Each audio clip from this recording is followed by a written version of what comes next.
I decided to do this video a little different than most of my videos, just because I've done like 4 or 5 full trail length videos of Goose Lake, and you can look those up in my playlists. My playlists are organized by Jeep trails and family things, and you can look at the playlist on my channel and figure out where they're at.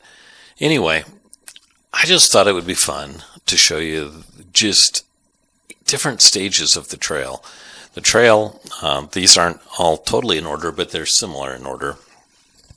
The trail is really rated as a moderate trail with 2 or 3 spots that are maybe a hard spot for a vehicle. Most stock vehicles will find the trail difficult the whole way. Just saying, if you have a slightly modified vehicle with a little larger tires and better suspension and such, you're not going to find the trail extremely difficult. If you're in a stock vehicle, this is a difficult trail. Which brings me to one of the things about this trail that is special to all of us. My dad used to take every new vehicle, either we bought as even teenagers, if it was a 4-wheel drive or anything, he would say, if it can't make it to Round Lake, it's not a true 4-wheel drive. And so whenever we got a new 4-wheel drive, we would have to get on this trail and see how it did. Here we see the Tesla being tested as a new 4-wheel drive. And they were working on getting the lockers and stuff working. But there's a reason my sister brought the Tesla to this trail. My dad made it just a firm thing that if you didn't complete this trail in a stock vehicle or as a vehicle as you bought it, then it truly wasn't a 4-wheel drive. The trail itself, I've always enjoyed. It's just enough challenge to keep you interested. You can't totally daydream, or you will hit your differential on something or smash something. And on the other hand, it's not so difficult that you're sweating the whole time and you can't look at the scenery.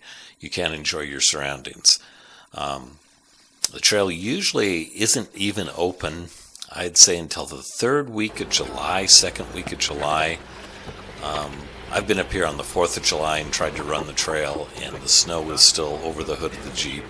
And it's not powdery, drifted snow, it's wet, slushy snow. In fact, some of those fields that I just videoed, I can remember being stuck in one and having to dig myself out for half a day and turn around and get out.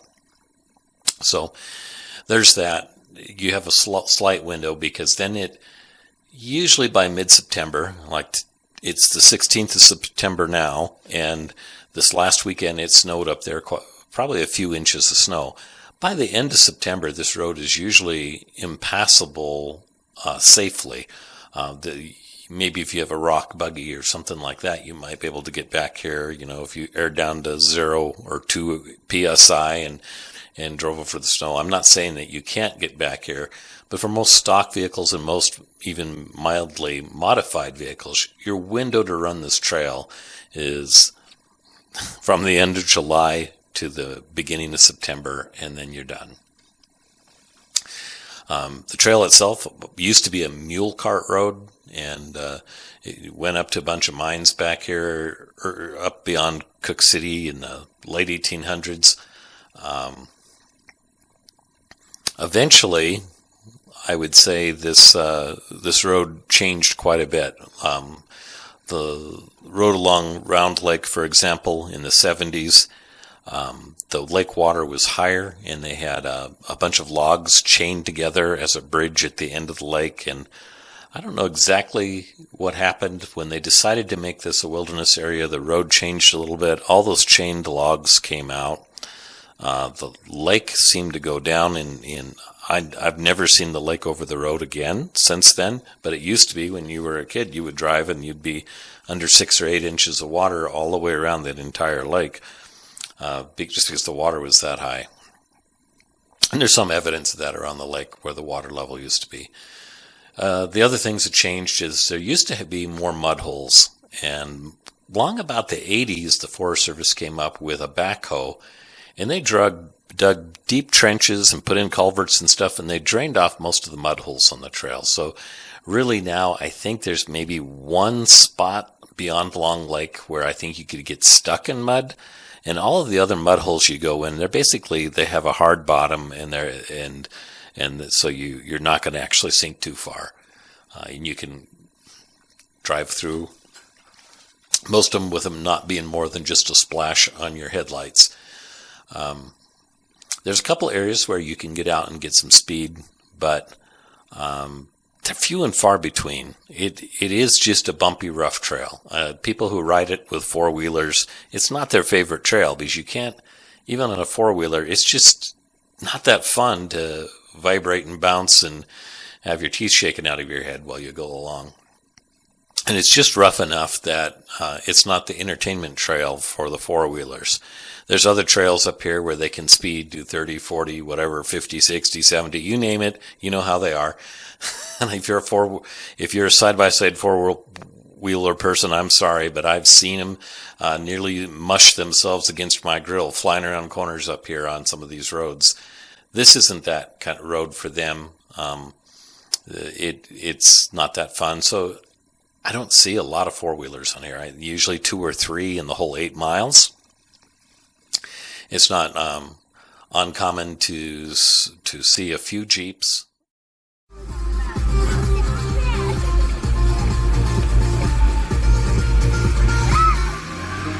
Campers up here. There's a lot of dispersed camping, and it really starts from the very beginning of the trail to the end of the trail. There is spots all along the right side of the lake, the south side of the lake, north side of the lake.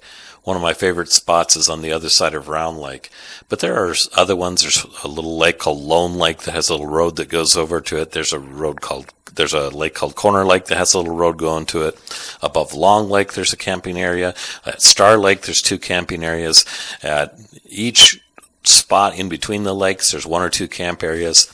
And I've never really seen that many people dispersed camping up here. Most of the time, you can always find at least a lake to yourself without anybody else camped on it. And again, it's probably good reason. It's kind of isolated. It's at the top of a pass. It's only open for a short period of time. I'll have to show this video to my mother. It will be firmly entrenched in her brain that you are crazy and that she's glad she stayed at the house. So I will say we have been on much bouncier, thudding against the side of the Jeep all day trails than yeah, this one you have to go too slow for that.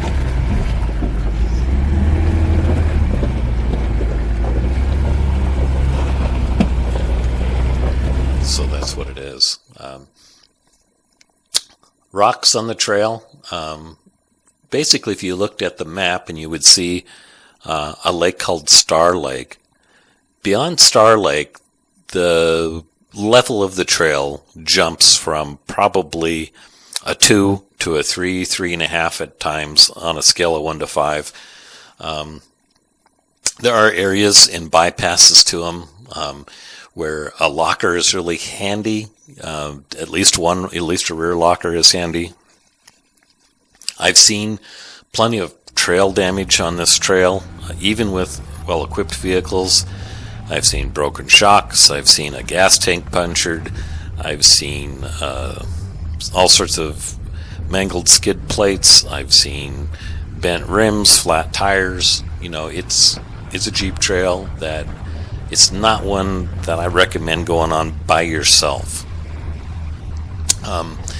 The other access from this trail that is really, really fun is there's a lot of hiking. You can hike down some of these drainages. There's about 8 to 10 other lakes that you have to hike to that are off of this trail. So, like if you camped at Long Lake, you could take off and you could hike to 4 or 5 other lakes just off of Long Lake. A mile this way, 2 miles that way. You could fish the lakes. So it's like being able to have your own little mini wilderness area when you go up here. And the road's still open. All around it is wilderness, and just off the road a little ways and away from the mining claims a little ways, this trail is a lot of wilderness.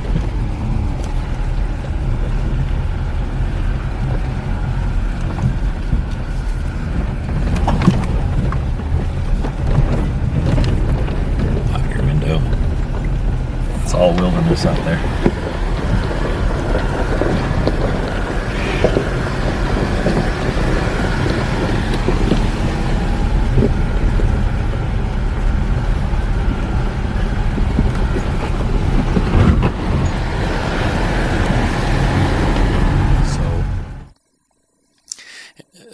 When you look off in the distance, you're seeing wilderness area everywhere. And I don't know of too many trails that are as beautiful as this, as far as being able to drive a trail into this sort of country that isn't overwhelmed and swamped with people. That's the other thing is, and some people say, oh, by showing this video, you're going to make more people go on it. It's not the case. I went here and camped up here last year on Labor Day weekend, and I saw one Toyota truck and one four-wheeler the entire weekend I was camped on the trail. Another vehicle didn't come by me. It's just not the sort of trail that a lot of people want to go on. In fact, I used to talk to the rangers, and I'd ask them about going up on the trail, and they'd say, why on earth would you want to go up on that trail? It's just going to beat your truck to pieces. Because like I said, it's lots of bumps. It doesn't have many smooth spots. Even if it's not a horribly difficult trail, it is a very rocky trail. It's still yet one of my favorites. The challenges of the trail, they vary. I have been on it with 4 inches of snow before, and that does increase the challenge quite a bit. I've been on the trail when it was really, really wet and the rocks are really slippery. That increases it. I've been on the trail with hail. I've been on the trail with windstorms. I've been on the trail where the fog was so thick you couldn't hardly see past the end of your hood. So take all of that into account when you go up here. You might not have the same day that I have in this video where it was sunny and warm and beautiful. Prepare yourself for thunderstorms. Almost every afternoon there'll be a thunderstorm about 3 or 4 o'clock. Anyhow, in the next chapter, I'm going to kind of just let you enjoy some music and enjoy the scenery. Again, this trail to me offers some of the very best scenery that you can get anywhere. It is literally as beautiful as a postcard of the Swiss Alps or anything like that. And when you add the smells, the wildflowers and the breeze and the sounds of the birds and all of that are up here, this is just an incredible place to be. The fish, oh man, they're the best tasting fish, and you can get a lot of brookies up here. There's a few cutthroats, but a lot of these side lakes and everything, it's all brookies. I know the Forest Service did come in here, poisoned all these lakes and rivers, and tried to kill all the brookies, and then replanted cutthroats. I'm telling you, not hardly even 3 years later, there were brookies back up in here again. They're in the streams, they find their way up, and that's the way it is. But there is good fishing up here. Be sure you get a local license. I would say that the trail is full-sized friendly if you're a really good driver. There's a couple of corners around a couple of trees where you're going to get in trouble if you're not a good driver. We had a guy up here with a long box Chevy. He didn't have a lot of tire. I think he might have had 35-inch tires. And he did crumple his rear fender just by not watching and taking the corner too sharp. He'll hit skid plates if you have a longer vehicle. My son-in-law went in a stock Gladiator between Round Lake and Long Lake. He kind of got turtled on some rocks. But we were able to, just by picking a little better line, we got him through on 33-inch tires. So all of these trails, if you're a good driver, it makes a difference on how far you can get on them. This spot on the trail right here is right before you get to Goose Lake, and it's kind of known as the gatekeeper. I noticed this year somebody had broken some rocks down and dropped them in the trench that used to be on one side. So it is a little easier than it has been in the past, which makes it kind of nice. If you take a center out, you go right through. Used to be you had to go on the left side or the right side, and now there's enough rocks thrown on the one side that you can just kind of go through it. I'm sure, give it some time, it'll change again.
The whole family has taken on this sense of adventure. I don't know if it just came from my dad, but my dad was always ready to go on an adventure, even things he had never done before, which as kids led us into all sorts of crazy things where we were doing things, whitewater rafting, and the first time we went backpacking for a week at a time and stuff like that. You know, he was always game, and he took us on this stuff.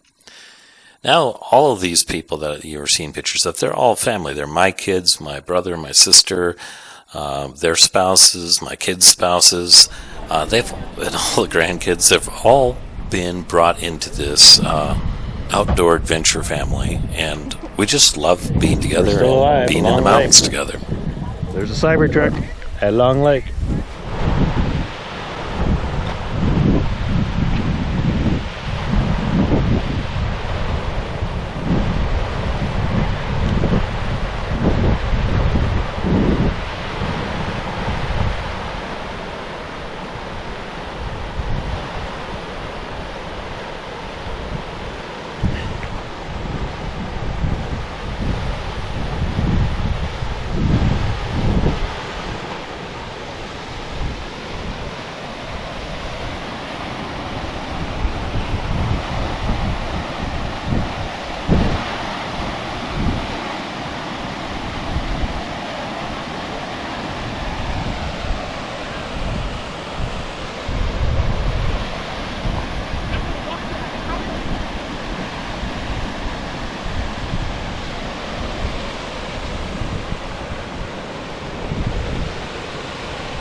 Alright, so where are you guys at? Goose Lake about? Goose Lake. It's right behind you. This is above timberline. See, the trees quit growing. Look at the mountains behind you. Cool. This was your great-grandpa's favorite lake. Ooh. It is big. Whoa, that's cool. The story behind this lake for my dad is he bought an old Willys Jeep, like a 44, when he was a teenager on a farm in Roundup. And somebody told him about fishing up here in the mountains, so he Did he buy a house here? had a topless Jeep. He loaded his sleeping bag and his fishing stuff and a few things to eat, canned beans, and he drove all the way up to the other side of this lake where there was an old mine, and he spent the night, and that's when he fell in love with jeeping, was this road here. Now they made a wilderness boundary back there about half a mile, so you can't go all the way to the mine on the other side, but you can still walk, and it's worth it. Pretty lake. See remnants of the old road on the other side. And of course, they were mining gold. Now, one year, somebody hauled a trailer house up this road and put it on the other side of that lake. And that was way before I was even probably born, and I'm old now. But the remnants of that trailer house is on the other side of the lake, and apparently what was left of it, when they left it up here, a grizzly bear decided to pull it to pieces. So when they came back in the spring to find their trailer house, they found a few wood studs, the axles, the frame, and stuff laying everywhere. So, and that's over there by that mine still, I think. I don't think anybody ever took it out. Huh? We're at Goose Lake. What do you think, Michael? Yeah, I like all the rocks, the clear, cool water. No, there's definitely a lack of trees. It feels weird. They're so tiny. Yep. Now, you guys see that saddle behind you? That low spot? Yes. Right over the other top of it is a glacier that's filled with grasshoppers. A grasshopper glacier. Grasshopper glacier. Yep. Grasshoppers up here. Yep. locusts actually from a giant swarm in the 30s. And they ran out of food in the flats, and they tried to go over the mountains, and they got snowed in and buried. And you can go dig in the ice and find grasshoppers up there still.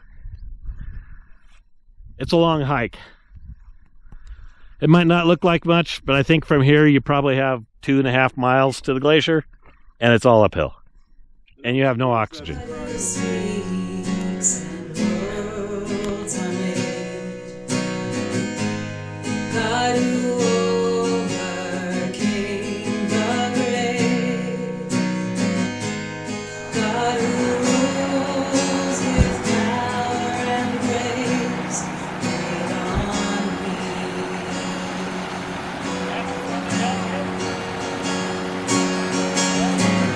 God who stills the restless seas, God who brings me to my knees, God who sets the captives free, breathe on me.